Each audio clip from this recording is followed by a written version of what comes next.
USA UNESCO నుంచి withdraw అవబోతుందన్నమాట. అయితే ఇదేం ఫస్ట్ టైమ్ కాదు యూఎస్ఏ యునెస్కో నుంచి విత్‌డ్రా అయిపోవడం. ఇది మూడోసారి అవ్వబోతుంది. ఫస్ట్ టైమ్ వచ్చేటప్పటికి 1984లో విత్‌డ్రా అయింది. ఆ తర్వాత 2017లో ఇప్పుడు బై ఎండ్ ఆఫ్ 2026 విత్‌డ్రా అవ్వబోతున్నట్టుగా ఒక నోటిఫికేషన్ వచ్చిందన్నమాట. అసలు ఫస్ట్ 1984లో ఎందుకు విత్‌డ్రా అయింది అంటే యునెస్కో ఒక కరప్ట్ ఏజెన్సీ అని చెప్పేసేసి ఎక్కువ సోవియట్ యూనియన్ యొక్క ఇంట్రెస్ట్‌తో అలైన్ అవుతుందని చెప్పేసేసి యూఎస్ఏ 1984లో విత్‌డ్రా అయింది.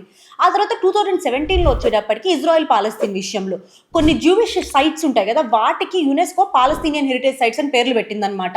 సో దీనికోసం ఈ విషయం మీద 2017లో విత్‌డ్రా అయింది. ఇప్పుడు కూడా same and similar kind of రీజన్‌తో విత్‌డ్రా అవబోతుంది. అదేంటి అంటే యునెస్కో పాలస్తీన్ ఒక మెంబర్ స్టేట్‌గా అడ్మిట్ చేసుకుందాం అని చెప్పేటువంటి ఆలోచనలో ఉందన్నమాట. సో దీనికోసం అని చెప్పేసి యూఎస్ఏ ఇప్పుడు మళ్ళీ విత్‌డ్రా అవుతాను 2026 కల్లా విత్‌డ్రా అయిపోతాం అన్నట్టు చెప్పింది.